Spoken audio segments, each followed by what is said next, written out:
میں نے کب اس سے انکار کیا ہے کہ میں شیعہ نہیں ہوں؟ اور یہ جو ذہنوں میں بھر دی جاتی ہے کہ اہل البیت کی تو کوئی فقہ موجود ہی نہیں ہے، باقی ہم ہر ایک سے فقہ لیں گے کہ جن کا نام و نسب تک معلوم نہیں ہوتا، اس معنی میں خود کو شیعہ کہتا ہوں اور اس پہ فخر کرتا ہوں اور اشہد ان علی ولی اللہ کا اقرار کرتا ہوں۔ جو مجھ سے پوچھتے ہیں کہ ہمدرد بھائی آپ کب شیعت کا اعلان کریں گے، لو میں نے آج کر دیا اعلان شیعہ کا، میں شیعہ ہوں جناب، اب آپ خوش ہیں؟ بسم اللہ والصلاۃ والسلام۔ پھر میں یہ کہوں نہیں میں ابو حنیفہ کے پیچھے چلوں گا، میں مالک کے پیچھے چلوں گا، تو یہ بات جہالت کی بات ہوگی، یہ بات غباوت کی بات ہوگی، حماقت ہے، ایسا کوئی یہ نہیں کر سکتا۔ اور میرا موقف یہی ہے کہ یہ سارے جتنے بھی ہیں، ابو حنیفہ، مالک، شافعی، احمد بن حنبل، سفیان ثوری اور اوزاعی، جتنے بھی ہیں، یہ اہل البیت علیہ السلام کے سامنے کچھ بھی نہیں ہے۔ اہل البیت علیہ السلام کا موقف اگر ہمیں درست طور پہ معلوم ہو جائے، مثال کے طور پر امام علی علیہ السلام ہے، ایک مسئلہ مجھے اگر امام علی کا مل جاتا ہے، ایک موقف اگر امام علی کا ہے، صفین میں وہ کھڑے ہیں، تو کیا پھر میں دوسری جانب جاؤں گا کہ نہیں دوسری جانب بھی صحابہ ہے؟ نہیں۔ اگر میں دوسری جانب جاتا ہوں تو پھر میں حدیث ثقلین کی اتباع کرنے والا نہیں ہوں گا۔ ایک سوال تو یہ ہے کہ میں خود اپنے آپ کو شیعہ ہونے کا اعلان کیوں نہیں کرتا، شیعہ کیوں نہیں بن جاتا ہوں، اور اہل البیت علیہ السلام کو ان کو مقتدا ماننے کے باوجود اور یہ کہنے کے باوجود کہ حدیث ثقلین یہ بنیاد ہے کہ امت اہل البیت کی پیروی کرے، قرآن اور اہل البیت کی، اس کے باوجود میں خود فقہ حنفی پر کیوں چل رہا ہوں؟ ان سوالوں کے جواب میں انشاءاللہ اس ویڈیو میں دوں گا۔ اللہ سبحانہ و تعالیٰ سے دعا ہے کہ پروردگار مجھے حق سچ کہنے کی توفیق عطا فرمائے۔ دیکھیں، پہلا جواب تو میرا اپنے سنی علماء کے لیے ہے کہ اگر آپ یہ کہتے ہیں کہ میں لوگوں کو شیعت کی دعوت دے رہا ہوں تو یہ بات بالکل غلط ہے۔ میری کوئی ویڈیو آپ ایسی نہیں مجھے دکھا سکتے جس میں نے یہ کہا ہو کہ تم شیعہ بن جاؤ، کوئی ایک لفظ میرا ایسا موجود نہیں ہے۔ اگر ایسا ہوتا تو پھر ہمارے شیعہ یہ کیوں سمجھتے کہ میں سنی ہوں؟ دوسری بات یہ ہے کہ میں نے کب اس سے انکار کیا ہے کہ میں شیعہ نہیں ہوں؟ اب آپ کہیں گے، کنفیوژن کا شکار ہو جائیں گے کہ یہ کیسے ممکن ہے کہ ایک شخص سنی بھی ہو اور شیعہ بھی ہو؟ یہ نہیں ہو سکتا۔ یہی وہ بات ہے جو آج لوگوں کے دماغ میں فرقہ پرستوں نے ڈال دی ہے۔ سنی اور شیعہ میں مغایرت، اتنی دوری اور فاصلہ پیدا کر دیا ہے کہ گویا یہ ایک دوسرے کے دشمن ہیں۔ ایک شخص سنی ہوتے ہوئے شیعہ نہیں ہو سکتا اور شیعہ ہوتے ہوئے سنی نہیں ہو سکتا۔ یہ بات دماغوں میں بھر دی گئی ہے اور امت مسلمہ آپس میں لڑی جا رہی ہے اور ایک دوسرے کے خلاف فتوے آ رہے ہیں، جناب ہم سنی حق پر ہیں، ہم شیعہ حق پر ہیں، دوسرے سب باطل ہیں۔ تو لہٰذا یہ جو دماغوں میں بھرا گیا نا صدیوں سے، اس کا خاتمہ ضروری ہے، ورنہ امت مسلمہ میں اتحاد کے نام سے یہ سب مذہبی چورن بیچ رہے ہیں۔ جب تک آپ ان چیزوں کو حل کرنے کی کوشش نہیں کریں گے، میں آپ کو جواب دیتا ہوں اس بات کا کہ سنی اور شیعہ دونوں ایک کیسے ہو سکتے ہیں۔ دیکھیں، سنیت کا کیا مطلب ہے؟ اہل السنت والجماعت، یعنی سنت کی پیروی کرنے والا، اہل السنت، سنت کو فالو کرنے والے۔ سنی کون ہوتا ہے؟ سنی وہ نہیں ہوتا کہ جو شیعہ نہیں ہوتا۔ یہ دماغوں میں ڈالی گئی یہ بات کہ سنی وہ ہے کہ جو شیعہ نہیں ہو، شیعہ کا مخالف ہو، نہیں۔ سنی وہ ہے کہ جو نبی صلی اللہ علیہ وآلہ وسلم کا پیروکار ہو، سنت محمد صلی اللہ علیہ وآلہ وسلم۔ یہ بات ہے یا نہیں ہے؟ ہمارے سب علماء اہل سنت یہ کہتے ہیں کہ ہم سنت کے پیروکار ہیں، لیکن اگر یہی معنی اس کا ہے تو پھر ایک شیعہ بھی سنت کا پیروکار ہے، ایک شیعہ بھی سنی ہے۔ ایک شیعہ بھی کیا ہے؟ وہ سنی ہے اس معنوں میں، اگر سنت سے مراد یہ ہے۔ لیکن اگر سنت سے مراد یہ ہے کہ میں فقہ حنفی کے اقوال کو سنت کے دائرے میں ہی حق سمجھوں یا فقہ حنبلی کو ہی سنت کے معیار کے مطابق سمجھوں، جس طرح کے سلفی حضرات وہ فقہ حنفی کے ماننے والوں کو سنت پر نہیں سمجھتے، اگر سنت کا یہ معیار ہو یا یہ معیار بنایا جائے کہ موجودہ زمانے میں جو دیوبندی حضرات ہیں یہ سنت کے زیادہ قریب ہیں اور بریلوی حضرات سنت کے قریب نہیں ہیں، وہ بدعتی ہیں، یہ فتوے موجود ہیں نا۔ خود اہل سنت میں تقسیم پائی جاتی ہے کس بات کی؟ سنت کے مفہوم کی۔ تو اس معنوں میں تو سنت سے بچنا چاہیے۔ اس سنت کے اگر اہل سنت سے مراد یہ ہے فرقے والی، اس میں کسی کو نہیں ہونا چاہیے، اور میں خود کو بھی اس اہل سنت سے نکالنے چاہوں گا، اور ہر مسلمان کو فرقے کی سنت سے نکلنا چاہیے۔ اور اگر سنت کا وہ وسیع مفہوم مراد ہو کہ نبی صلی اللہ علیہ وآلہ وسلم کی سنت کی پیروی کرنا اسوہ حسنہ مانتے ہوئے، تو ہر مسلمان سنی اور شیعہ دونوں وہ اہل سنت ہے۔ یہ بات سمجھ میں آ گئی؟ اور میں اسی معنوں میں خود کو سنی کہتا ہوں۔ اب جو ہمارے اہل تشیع برادران ہیں وہ یہ سوال کرتے ہیں کہ اگر میں اہل البیت علیہ السلام کی اتباع کا قائل ہوں تو پھر فقہ حنفی کو کیوں مانتا ہوں؟ میرے بھائی، بات یہ ہے کہ چونکہ ہمیں ذہنوں میں زمانہ طالب علمی سے ہی شیعہ کتابوں سے نفرت دلائی گئی، ہمیں کہا گیا کہ ان کے پاس کوئی علم موجود نہیں ہے، اہل البیت نے کوئی فقہ تدوین نہیں کی ہے، باوجود اس کے کہ اہل سنت والجماعت یہ بات کہتے ہیں کہ ہمارے بڑے بڑے اکابرین اور ائمہ ابو حنیفہ، مالک، شافعی، احمد بن حنبل، ثوری، سفیان ثوری، یہ تمام یہ شاگردان رشید ہے اہل البیت علیہ السلام کے، امام زین العابدین، امام محمد الباقر، امام جعفر صادق علیہ السلام وعلیہم الرضوان، ان کے شاگرد ہیں، لیکن ان کی فقہ کہاں پر ہے؟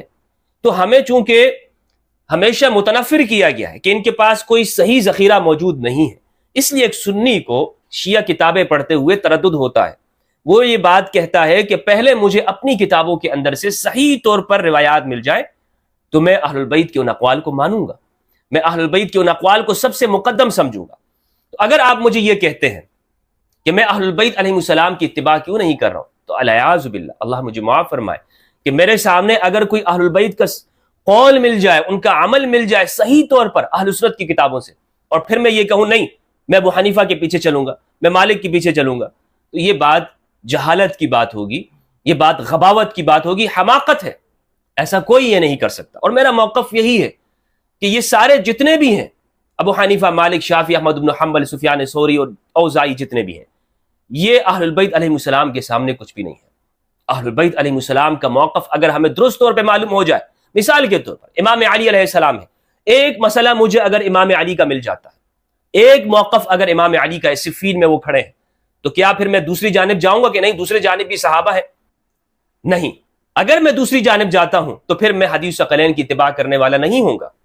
میں یہ کہتا ہوں کہ صفین میں امام علی علیہ السلام کا سٹینڈ یہ ہے، موقف یہ ہے، آپ کا نظریہ، آپ یہاں پہ کھڑے ہیں، تو پھر ہر مسلمان کو امام علی علیہ السلام کے ساتھ ہونا چاہیے۔ وہ یہ نہیں کہہ سکتا کہ اس مسئلے میں امام علی کا یہ قول ہے، ابو ہریرہ رضی اللہ عنہ بھی یہ کہتے ہیں لہٰذا میں ابو ہریرہ کے پیچھے چلتا ہوں۔ نہیں بھائی، یہ نہیں ہوگا۔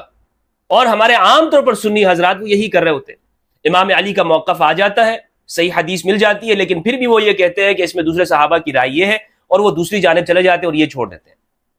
تو شیعہ کا جو مفہوم ہے، شیعہ کا اگر اس کا مفہوم یہ ہے کہ امام علی علیہ السلام کا شیعہ ہونا، امام علی کی جماعت کا ہونا، امام علی کی پارٹی کا ہونا، واللہ باللہ میں فخریہ کہتا ہوں کہ میں شیعہ ہوں۔ اس معنی میں ہر مسلمان کو شیعہ ہونا چاہیے، میں شیعہ ہوں۔ اور یہ جو گواہی دی جاتی ہے امام علی علیہ السلام کے ولی ہونے کی، کیا کوئی سنی سے انکار کر سکتا ہے؟ اشہد ان علی ولی اللہ، میں اس بات کی گواہی دیتا ہوں ببانگ دوہل کہ علی اللہ کے ولی ہیں۔ کسی مسلمان کو انکار ہے اس علی کے اللہ کے ولی ہونے سے؟ من کنت مولا فہذا علی مولا، اللہم وال من والا وعاد من عاد، کوئی بھی اس سے انکار نہیں کرے گا۔ آج میں بھی پڑھتا ہوں یہ لا الہ الا اللہ محمد رسول اللہ اشہد ان علی ولی اللہ، علی اللہ کے ولی ہیں۔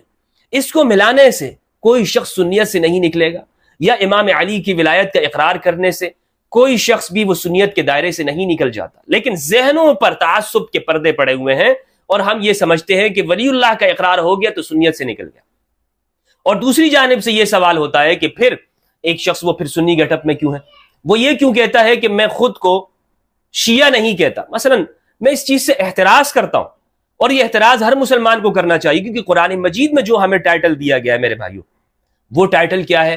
سماکم المسلمین، ہمارا نام ہے مسلمین، مسلم نام رکھا گیا ہے، اس امت کا نام کیا ہے؟ مسلم ہے۔ اور یہ بھی حق بجانب ہے کہ امام علی کا گروہ، جس طرح کہ اہل سنت کی روایات ہے انت و شیعتک هم الفائزون، یا علی، اے علی تم اور تمہارے شیعہ وہی کامیاب ہے، آپ کا گروہ، آپ کی پارٹی۔ لیکن اگر شیعہ کا مفہوم فرقہ وارانہ طور پر لیا جائے اور یہ کہا جائے جس طرح کہ سنت کا مفہوم آج فرقہ وارانہ طور پر لیا جاتا ہے کہ جو سنت فقہ حنفی کی ہے، یعنی جو تشریح اور تعبیر فقہ حنفی کرتے ہیں، حنابلہ اس کو باطل سمجھتے ہیں یا سلفیہ اس کو باطل سمجھتے ہیں، تو یہ فرقہ وارانہ تعبیر ہے سنت کی۔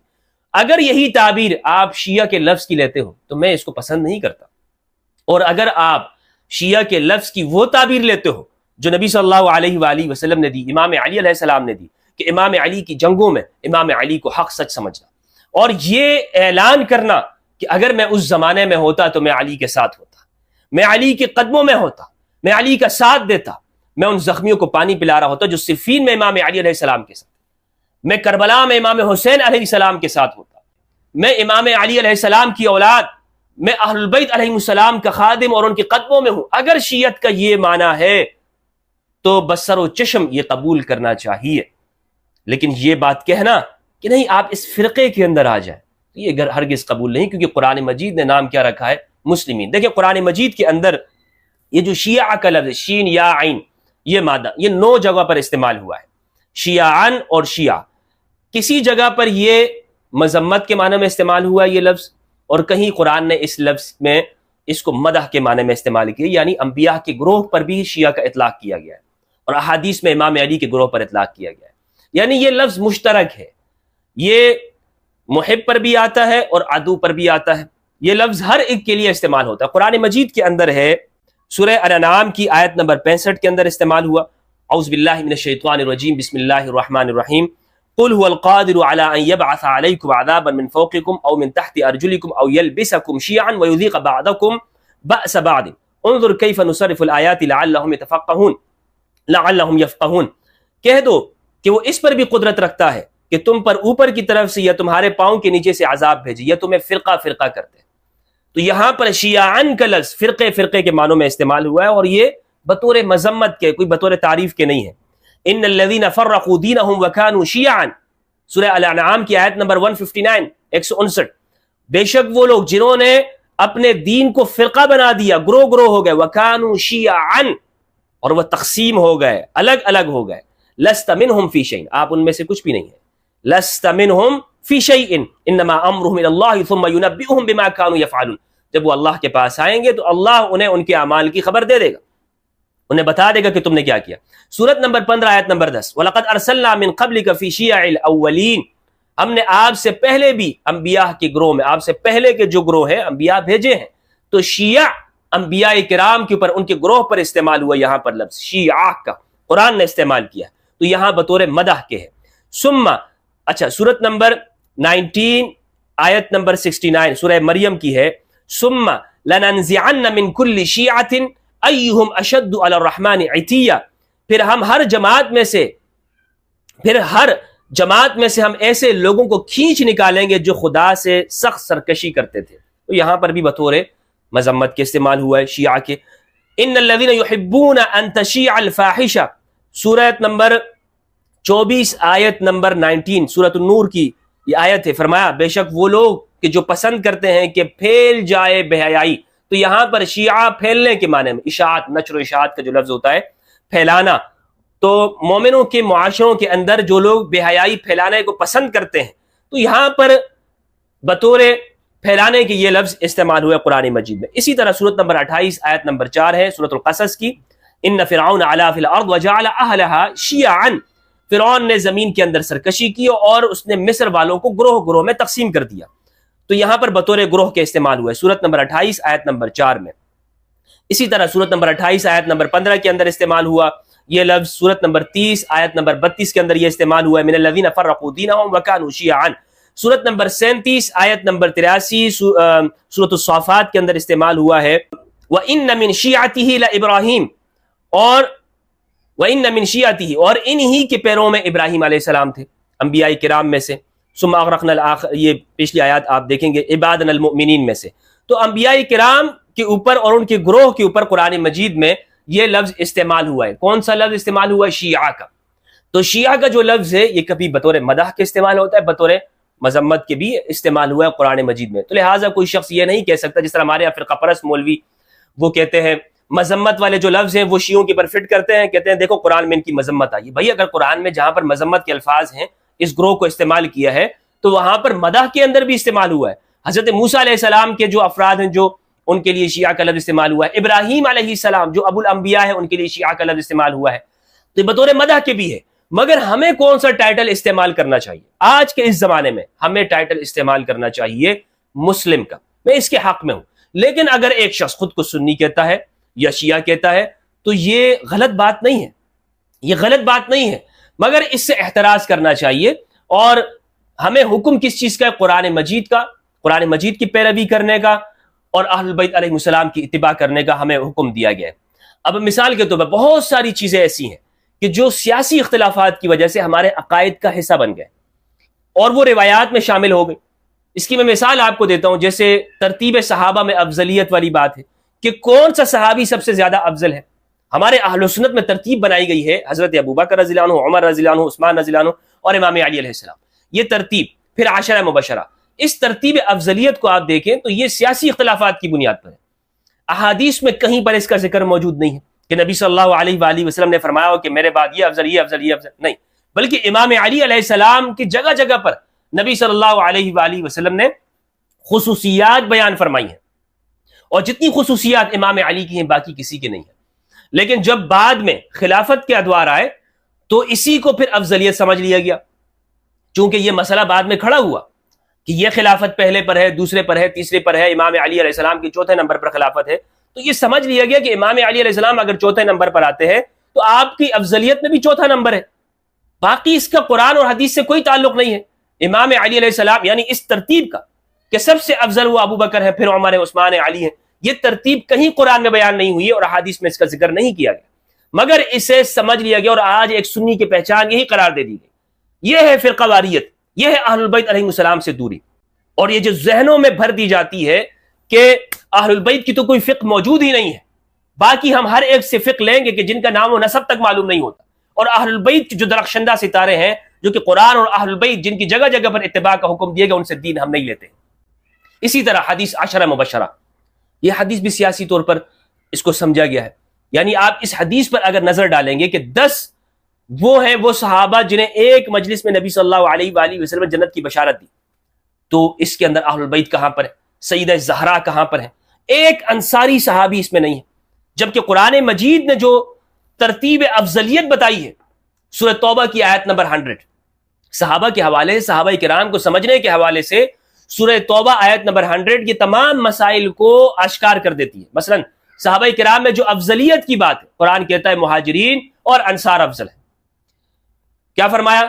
والذین اتبعوہم والسابقون الاولون من المہاجرین والانصار والذین اتبعوہم باحسان رضی اللہ عنہم ورضوا عنہ، پہلوں میں پہل کرنے والے، والسابقون الاولون من المہاجرین، مہاجرین میں سے، والانصار والذین اتبعوہم، جنہوں نے ان کی پیروی کی، باحسان، احسان کے ساتھ، یعنی جو بعد میں صحابہ آ رہے ہیں جو مہاجر اور انصاری نہیں ہیں وہ بھی تابعی ہیں، اور انہوں نے ہجرت اور نصرت نہیں کی ہو، مدینہ کے نہیں ہو، اور وہ لوگ ہجرت کرنے والوں میں نہیں ہو، پہلی ہجرت مدینہ، تو وہ قرآن کہتا ہے یہ تابعی ہے، خواہ وہ فتح مکہ پر اسلام لایا یا حدیبیہ پہ اسلام لایا یا کسی بھی زمانے میں اسلام لایا، وہ تابعی ہے، قرآن نے اس کو تابعی کہا ہے۔ لیکن بعد کے زمانوں میں ان پر بھی صحابہ کا اطلاق کر دیا گیا اور کہا گیا کہ جس صحابہ الصحابۃ کلھم عدول، صحابہ سارے کے سارے عادل ہیں، لہٰذا آپ ان سے اختلاف نہیں کر سکتے، اگرچہ ان کی زندگی کے اندر امام علی کے خلاف آئے ہوں، کھڑے ہوئے ہوں اور احسان موجود نہ ہو۔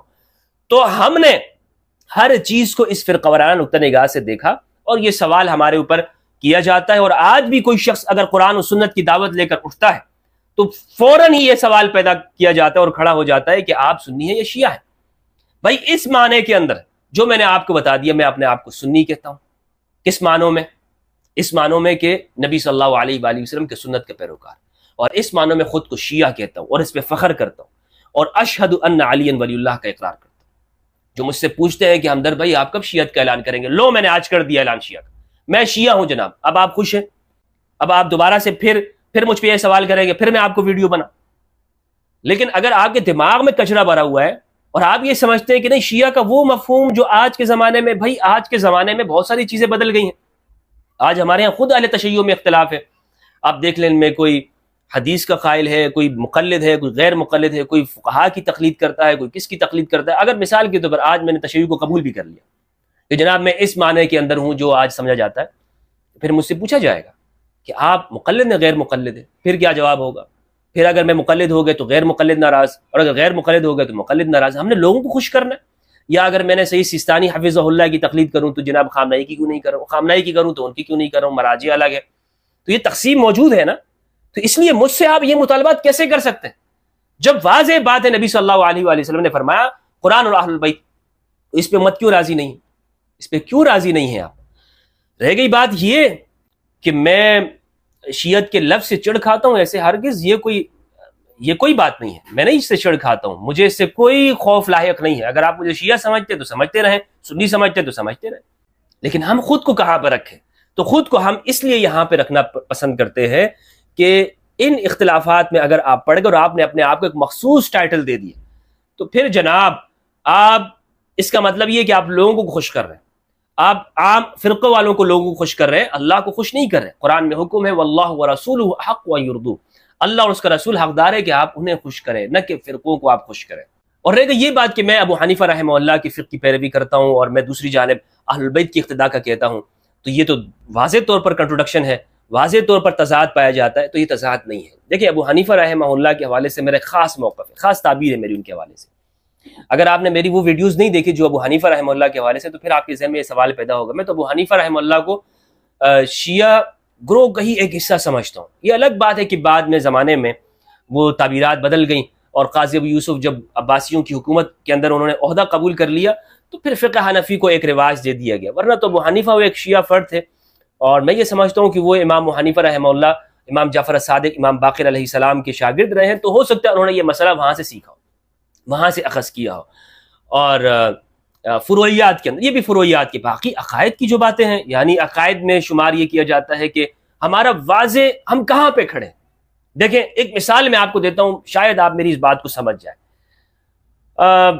عبید اللہ ابن زیاد، بلکہ زیاد ابن ابی، زیاد ابن ابی جو ہے یا زیاد ابن سمیہ جو ہے، یہ امام علی علیہ السلام کی گروہ میں تھا یا نہیں تھا صفین میں؟ کیا آپ اسے شیعان علی کا ٹائٹل دیتے ہیں؟ آپ نہیں دیں گے، آپ کہیں گے کہ وہ منافق تھا، جس طرح کہ نبی صلی اللہ علیہ وآلہ وسلم کے آپ کے اصحاب میں عبداللہ ابن ابی تھا، آپ یہی کہیں گے کہ زیاد ابن ابی کا وہی سٹیٹس ہے امام علی علیہ السلام کے گروہ میں۔ یا اشعث بن قیس الکندی، وہ بھی منافق تھا، مولا علی کے گروہ میں وہ شامل تھا۔ تو آپ ان دو افراد پر شیعان علی کا ٹائٹل آپ استعمال نہیں کریں گے کہ یہ شیعہ تھے۔ لیکن حر بن یزید الریاحی، کیا وہ شیعہ نہیں تھا؟ وہ شیعہ تھا، حالانکہ مخالف تھا، لیکن پھر وہ امام حسین علیہ السلام کے ساتھ شامل ہو گیا اور اپنی جان دے دی۔ مجھے بتائیں حر بن یزید نے کتنا فقہ شیعہ پر عمل کیا تھا، کتنا وہ اس نے اپنی زندگی میں اہل البیت کا ساتھ دیا، وہ وہاں پہ کھڑا ہوا۔ اور کیا امام حسین نے اس سے پوچھا کہ حر یہ بتا تیرا فلاں فلاں کے بارے میں کیا عقیدہ ہے، فلاں فلاں جگہ پر تو کیا عقیدہ رکھتا ہے؟ کیا امام حسین امام علی مقام نے یہ سوال پوچھے؟ بس وہ آیا، مولا علی کی ولایت کے اقرار کیا، امام حسین پر اپنی جان نچھاور کر دی۔ شیعان علی تا قیامت اس کا نام زندہ ہوگا۔ لیکن ایسے افراد جو زیاد ابن ابی جیسے منافقین ہوں، زیاد ابن ابی جیسے منافقین ہوں، یا اشعث بن قیس الکندی جیسے منافقین ہوں، وہ خاک میں ہیں، وہ دفن ہو گئے، ان کے وہ مردودوں میں چلے گئے۔ تو یہ ٹائٹل، اصل بات یہ ہے کہ آپ کہاں کھڑے ہیں، اصل بات یہ ہے، اس پہ غور کیجئے اور توجہ